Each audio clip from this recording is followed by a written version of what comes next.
2017 оны Японд дох намрын нэгэн налгар өдөр нэгэн банд гарцаар гарч байдаг. Тэгсэн Тарак гүн гарч ирээд нөгөө бандыг мөргөөд Исекэ ертөнцид аваачаад аним эхлэх нү гэсэн чинь зүгээр л өнгөрөө өвчтий. Энэ хүн аним бол Такафуми гэдэг энгийн нэгэн хүүгийн нагад зах нь осолд ороод 17 жилийн турш ухаангүй хэвтсний эцэст сая л ухаан ороод минь ярцаагаас сууж байдаг. Ядаж байхад хаанх нь мэддэхгүй хэлээр бовтнаад болдоггүй. Тэгснэ би өөр ертөнцид байж байгаад ирлээ. Чи шид хармаар байна уу инээ тэрэ гэдэг хүн итгэхийн аргагүй зүйл яриад болдоггүй. Такафуми иш чаавас ах минь дээ хөөрхий. Гал зурчгаж мэдрэл муутай болчихсон юм байна. Хурдхан шиг сэтгэлз мэдрэлийн амьлагт авааччаад гэртээ харъя гэж бодоод байжсэн чинь ахих нь яриад байсан тэр шид нь үнэхэр үнэн байдаг шүү. Зүгээр шидийнхээ шившлэгийг өөр ертөнцийн хэлээр биш Япон хэлээр л унших ёстой байж. Ийхүү Такафуми авга ахыхаа өөрийнхөө гэрт аваачиж түүний ид шидийг ашиглан YouTube дээр бичлэг хийн мөнгө олохоор шийддэг. Өөр ертөнцийн авга ах 17 жилийн дараа бодит ертөнцид ирээд интернет сүлжээ, техник технологийн хөгжилтэй танилцж соёлын шок гэдэг нь л болж байлаа. Өөрөө Sega тоглох дуртай байсан боловч даанч тэр нь одоо хоцрогдоод дамп буурчихсан гэдгийг сонсоод сэтгэлээр унав. Бүр нөгөө дэлгэгддэг утас энэ тэр 2000 оны хоцрогдсон юмнуудаа захиалж авах гээд байдیں۔ YouTube дээр бичлэг хийсэн чинь комментэн дээр нь баахан хүмүүс орчин үеийн хараал хэлээд манай авга ахи ямар царай муутай юм бэ? Ямар скибиди тойлет юм бэ? Giat, Elrit, Sigma, lol гэх мэтийн хээдэлсэн комментууд уншаад яхаа мэдхгүй гайхаж өргөдөг. За тэр ч яах вэ? Манай авга ах чинь өөр ертөнцид байхдаа технологийн нээлт хийж байсан юм байна. Тэрнийг эд шид ашиглан яг л Netflix-с кино үзэж байгаа юм шиг харж болохоор өөрийн ой санамжаа дахин тоглуулан Такафумид үзүүлдэг. Электролиз ашиглан ус хиймэл аргаар гаргаж авах боломжтой ваар хийгээд түүнийг ган ачигтай тусганд аваачиж өгсөн чинь нөгөөдүүл нь юу ч ойлгодгүй. Яг л нөгөө дундад зууны үеийн зөвхөн бурхнаас өөрөө мэддгүү хүмүүс байж таардаг. Наа чин бузартай зүйл байна. Наа царай муутай орко шата зүрхээр нь туг дах гэд хүн болгон түнлөө орилоо тойроо зогсчихсан байдаг шүү. Бүр хүүхдэд тэрсэн эмэгтэйчүүд, гөгшчүүл, зэтүүгээ барин түүн рүү чичилж байлаа. Тэгсэн манай авга ахыг нэг эмэгтэй гарч ирээд өмөрдөгч авга ах олсоо тайлаад тэр чигтээ цутаачдаг. Цухтахтаа ч одоо яаж гүүгээд байгаа юм. Өөрийг нь өмөрөөдөөс нь тэр охин нь яг үндэ манай авга ахын цүн дээр нь байсан юм байл л дээ. Авга ах түүнийг нь ерөөсөө ойлгодгүй маанаг гар байжээ. Онлайнаар юм захиалахаар тээврийн мөнгө гэж нэг амар их мөнгө гардаг та. Тэгсэн авга ах зүгээр нисэж очиод илүү зардалгүйгээр баахан бараа худалдаад авчихдаг шүү. Бас авга ахад орон зайн эд зүйлсээ хийж болдог уут байд юм бэ. Тэгээд бас анхны хайр нь Sonic байсан гинүү. What the fuck? Тэнэг чим шиг мангууч юм шиг.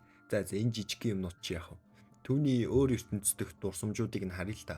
3 ихч дүүсийг нэг орк хүчирхийлэх гэж байхад нь авга ах нисэж очиж цавчаад нөгөө 3 дээр очисон чинь намиг нь аварсан баатар нь оркос ч илүү царай муутай мангас шиг юм байхаар нь буруугаар ойлгоод их чинь өөрийгөө золиослоод нөгөө хоёр дүүгээ аварсан болчихдог шүү.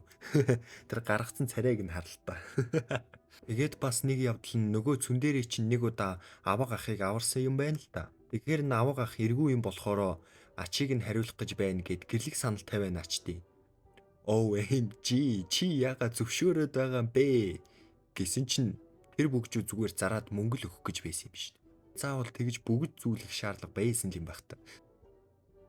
Бас ч ид шидээр бичлэг хийгээд 2 сая үзэлт авчихсан байдаг шүү. Нөгөө хүмүүс нь өөрийнх нь ид шидийг нь зүгээр энгийн илб гэж ойлгодог бололтой. Нэг удаа авга ах рандом тосгонд очисон чинь орк шиг царайтай болохоор хүн болгоно түүн рүү дайраад идэг шүү. Угаасаа л тосгон болгон түүнийг орк гэж боддог. Нэг өвгөн хадуур барьчаад баахан далжигнаад болдоггүй. Тэгэхээр нь манай авга нэрийг нь марттал ухамсрын шанаа өгсөн чинь дуулууртай болгоод авчихдаг. Тэдний тосгон нь галтай луунаас болж олон жил хэцүү амьдрал туулж байдаг. Тэр лууг нь ялах ганцхан арга нь гэвэл энэ мөсөн овгийн охины сэтгэлийг нь дол асуулж мөсийг нь хайлуулж чадах юм бол тэр лууг алах боломжтой шидэт сэлмийг гартаа оруулах юм байна. Тэгээ авга ах зүгээр л өөрөө очиод сэлмээрээ савчаа ичдیں۔ Тэр лууг нь нөгөө мөсөн овгийн охин ч бүр шаал хэрэггүй амтан болчдөг шүү. Дараа нь манай авга ах шинэ жилийн баярт оролцсон юм байна л та. Тэгсэн чинь хүн болгонд түүнийг гадуурхчихсан байдیں۔ Тэгээд манай хүн ч яа ихвт хоолоо идчихэл өрөөрөөгөө ороод тэгээд л тэр өдөр дууссан гэж хэлдэг. Тэгсэн нөгөө мөсөн охин чинь авга ахын өрөөнд ороод ирчихсэн явж идیں۔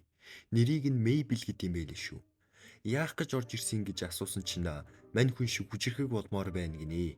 Гэртээ бүгсэн энэ Отоко амьдралаасаа салмаар байна гэсэн ухааны мэрдийн. Нэг өсөндөө аялалд хамт гарын адал явдлахаа ил гэсэн утгатай байна л да. Такафуми ч за давга ах маань ингэж л өөр ертөнцид найз өхөнтэй болж адал явдал хайсан юм байна да гэж бахархаа тарсан чинь авга ах нь өөрөө бас нэг тийм Отоко төрлийн хүн байсан болохоор за зүгээр ийм амьдрал чинь байж болно шít. Ингээд буцаагаад гэрт нь хариулчихсан байдیں۔ Маргааш нэг охин гудамжаар алхаад явж исэн чинь манай авгах суучихсан галзуу юм шиг өөртөөгөө яриад болдоггүй. Сижиг энийг заван царай гаргаад исэн болохоор нь тэр охин сижиглээ тэндээс хурдан алхаад явах гэсэн чинь ард нь Такафуми өө игээ дууддیں۔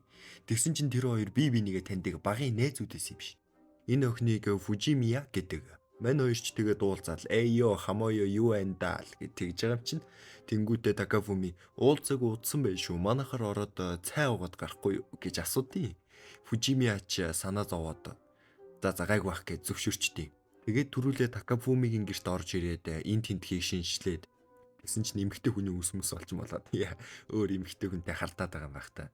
Тэгэл ороолтоо тайлчаал эргээ тарсан чинь авга хороод ирсэн байж идэв. Нөгөө авгах чинь ороо норцсон бүх шиг зүгээр шууд Фужимияраа гүйж очсноо унгаагаад тэнгуут ой санамжина арилгах гээд амар сон царай гаргаад илэг татаахны бүр тэр царайг нь хартаад. Ашгүй амжиж Такафуми ирээд нөгөө авгахаас түүнийг салгадаг шүү. Учрыг нь ойлгосон авгах чинь Фужимиягаас уучлалт гуйдаг. Гэхдээ Фужимия стил дотроо авгахыг галзуу хүн гэд бодоод идэг. Авгах Фужимиягийн бодлыг нь уншаад Такафуми сайн гэдгийг нь олоод мэдчихдэг. Ичмээр байдалд оруулснаас болоод нөгөөдөг чинь бүр занаад хейт хийгээд авгахыг эндээс хурдан зайлуул гэрээсээ зайлуул чамд хэрэггүй паразит. Гэтэл манай Такафуми үүнийг зөвшөөрөөгүй л дээ. Маргааш нь Такафуми авгах хоёр дахиад өөр ертөнцийн дурсамжаа харж идэг. Нэг тийм мангас нэвтрүүлдэггүй хамгаалтын бүрхүүлтэй хотод авгах ангаагаад байж яхад нь сүндэрээ охин гарч ирснэ. Мань хүнийг шууд тийс хийгээд эхэлдэг. Өө орк царайтай гэж дуудаад. Нөгөө хүмүүс нь чи жигдэс орк байсан юм уу? Бүгдээрээ зугтаарай. Орк байна гэж орилоод. Сүндэрэж хүмүүсээ битээ санаа зовцгоо. Тэр хэдий орктай адилхан боловч хамгаалтын бүрхүүлийг давж орж ирж чадсан болохоор тэр бол хүн мөн гэж хэлв. Нөгөө хүмүүс нь ч үнэхээр л хүн юм байна л да. Гэтэ арайчтэй ийм царай муутай байх гэж. Дэлхий одоо яг яачихсан газар юм бэ гэд авга ахыг бүр үнэндээ л emotional damage өгчдээ. Ямар санд зүгээр л дуугу цаашаа явчихдаг. Гинтхэн авга ахын дургуй нь хүрсэн юм яасан хамгаалтын бүрхүүлийг нэвдчихдээ. Тэгснээ одоо энэ Attack on Titan-ы хужаа хуулбар хувилбарууд нь гараад ирчихдээ. Бүр яг их нүргэн шиг сүндэрээ ч авга ахын өгсөн мөнгөөр янз бүрийн тоноглол тэгээ нэг Alucard Legends-ийн шиг сэлэм шиг юм авчиж дахиад л авга ахыг бүр DC гээд болдоггүй шүү. Ангарах царайгаараа Вьетнам засварт хөнгөлөлтөө үйлчлүүлдэг. Тэ. Ангарах хөдөө айлд очиход айл нохоогоо нуудаг гэсэн. Би үнэхээр ой гутам төрхтэй юм аа. Яагаад чи нүрээ нуудаггүй юм бэ? Хажууд чинь байхаас ч санаа зовчих. Үнэхээр disgusting юм аа гэд. Тэр авга ахын заалгацсан царайг нь халтна. Энд хідэн дис хийчээд цаашаа үсэрдэг. Тэгэл амар баатар болоод үсрээд очисон чинь хамгаалтын бүрхүүл мөргөчдیں۔ Авгах сайк карма гэж энийг хэлдэг ингээл шидэт дагнуудаас хамгаалтын бүрхүүлийг янзлаад өг гэж хэлээд янзлуулчихсан байж л дээ. Хүн дээр би чамайг хүнд хилээгүй болохоор чи намайг хоолндоо авах өртөө шүү гэдэг хөөхнөр асуухт нь мэдрэмжгүй авгах маань тэгээд юу ч ойлгохгүй тэгээд цутаачихсан байдیں۔ Такафуми аха та яаж байгаа юм бэ? Хайрын сайхан боломж гээл гаслаад үлдчихэж байгаа юм л да. Авгахын YouTube суугийн үзэгчд нь ерөөсөө сав дарахгүй байсан юм байна л да. Тэгэхээр нь subscribe дараад өгөөч гэж пост ütсэн чинь нөгөөдөл нь шууд subscribe дарчдیں۔ Вау. Далимдуулаад би бас нэг хэлмээр юм байна өө. Тэгээ ердөө 17% сав дарсан байна. Тэгээд guys сава дарчгал даа гооч. Хүмүүс үгээр мартаа дарахгүй байдаг байх л да. Тиймээс яг одоо сава дарч. Thank you. I love you guys. Тэдний дүү Фужияма ирчихсэн хэрэг дурлаад л яваад байгаа бол л доо. Такафумиг ногоо авах гээд гарсан хойгоор нь авгаахаа Фужияматай Такафумитэй хайр сэтгэлийн холбоо үүсгэсэн хэсэг талаар ярилцахыг хүсв. Тэгээд л чадахгүй л гэж хариулж байгаа юм л.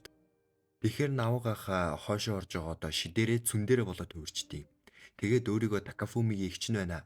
Хайр сэтгэлийн талаар одоо л ярина үстэй гэд асуудаг. Фужияма ч нэр авгаахыг одоо л шидтэй байсан гэдгийг мдээгүй байсан байдаг л та. Тэгээд итгэдэг шүү.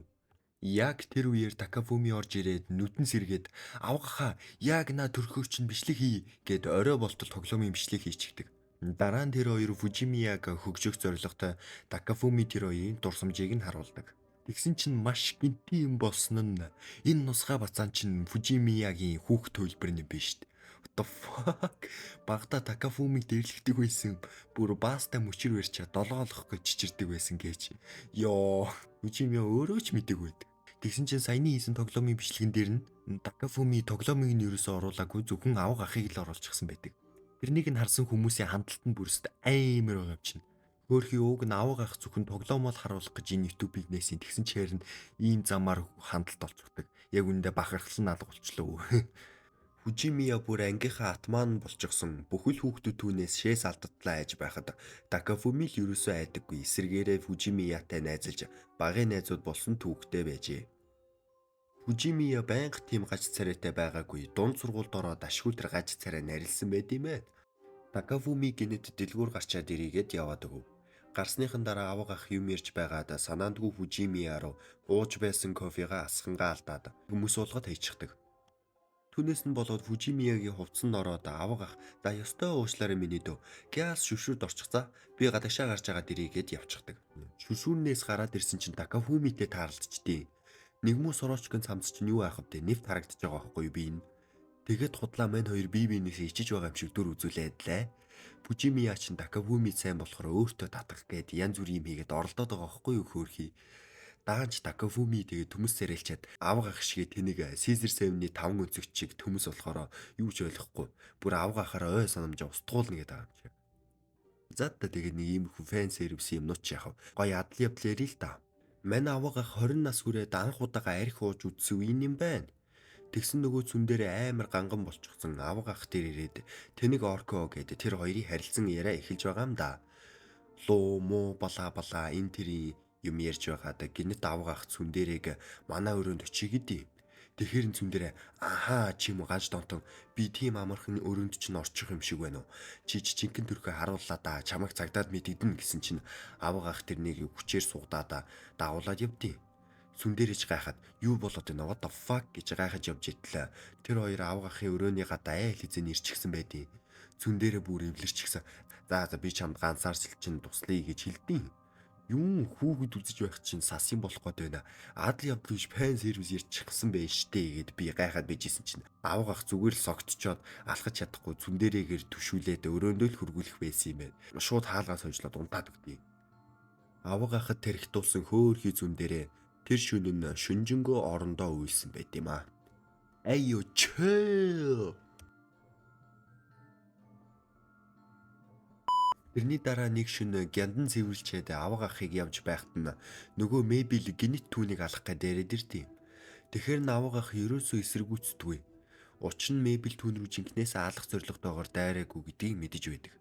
Тэрэнд нь Мэйбл уярсан уу яасан уу унтаад өгдөө. Тэгээд авга ах ямар ч байсан түүнийг гэртээ аваачдаг. Заавал ингэж ширх юм байх та. Сэрснийхаа дараа Мэйбл хэлэхдээ авга ахыг галтлууг ялснаас болоод би хэрэггүй амтан болчихсон. Толгоных нь намайг бүр нохоогоо болгоно гэсэн. Миний дургу хүрээд тосгоныхныг бүгднгийн хүйтэн усаар тусааж тамалж хайчгаад авга ахаас өсөөгөө авах гэж байсан.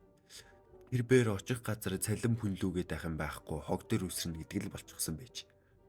Авга ах сонсож дуусаад нэг бөгөж зүүж өгдөг. Үүнийг нь зараад мөнгөнд санаа зовлтгүй амьдр гэдэг туслах гээл байсан санаа байхгүй юу? Түүнийг нь Мэйбл ойлгохгүй гэрлэх санал тавьчлаа гэж бодоод баламгадаад авга ах энэ шүн манад хончих гэж хэлэхэд нь 2 дугаар суугаар ойлгож ядаж усанд ороотхыг гэхэд нь авга ах гэд нэг амар үнэрлээд идэв. Дараа нь Мэйбл энэ бүгжийг зүгээр зар гэж өгс гэдгийг нь ойлгож тархитуулсан гэдгээ мэдээд шууд алах гэж зодтолдоод эхэлдэг. Энэхүү чимээнээр нь зүн дээрээ очиод харсан чинь жаахан гэлтгөө нэг амар буруу ойлгогдохоор нэг дүр зураглал угтаж авдаг. Энд харсан авга ахыг хүчирхийлж байна гэж харахаар байгаа зин тэр царайг нь л харалтаа. Цүн дээрээ тэгээд явах тэ Мэйбл туслаад авга ахыг мөс болгоод хийчихдэг. Дараа нь Мэйбл авга ах бол надтай хамаатан Япон хүн гэж авдیں۔ 400 жилийн өмнө Япон самурай бас авга ах шиг энэ ертөнцид ирж байсан юм байна. Түүний урууд мань гэж Мэйбл байжээ. Манайхан тэгээд гайхаад авга ахын бүр яг энэ ертөнцид ирж байсан анхны тэр үеийг нь харахаар авга ахыг баахан тамалж буй хүмүүс л гарч ирээд болдог. Авгаах ингээ унтахаар сэрдэггүй юм байна л да. Түүнээс нь болоод хүмүүс унтаж байхад нь алчих гээд яаж ч одоо болтлоо юмд байгаа юм. Ашгүй тэр хэсгээ одоо таарсан чинь авгаах шинэ ертөнцид эренгүүтээ нэг 3 хулигантай таарад тэд нартайгаа хил ойлголцохгүй. Тэгээд авгаахын тэр царай муутай гэж түүнээсээ болоо орк гэж андуурагдаад баахан пойлдулсан байж. Тэр үед бурхан авгаахын нэг хүслийг нь биелүүлэе гэсэн юм байна. Тэгсэн чинь Такафуми хажуугаас өө та тэгээд аха энэ гурыг ялах маш их хүч чадал хүссэн үү эсвэл төрсөнд нь харамсуулах хэмжээний шийтгэл хүссэн үү гэж нэг амар сонио гаж юм яриад эхэлдэг. Мэн Такафуми чи яг үүндээ дотроо амар гаж юм биш үү?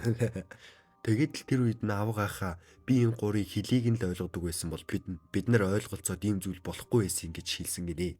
Түүнд нь тэгээ бурхан бүхэл төрлийн хөлийг ойлгодог чадварыг авгаахад өгсөн юм шиг байгаа юм. Авгаах тэгээд би орк биш ээ гэд хэлэхэд нь тэр гурван хулига ярьж чаддаг орк байна гэдээ зарах гээд аваа өвчтэй. Зэ тэгээд энэ хүү хэсгээ ингээд өндөрлөе. Авгаахад маань цаашд юу тохиолдсон бол лайк болон subscribe дараарай.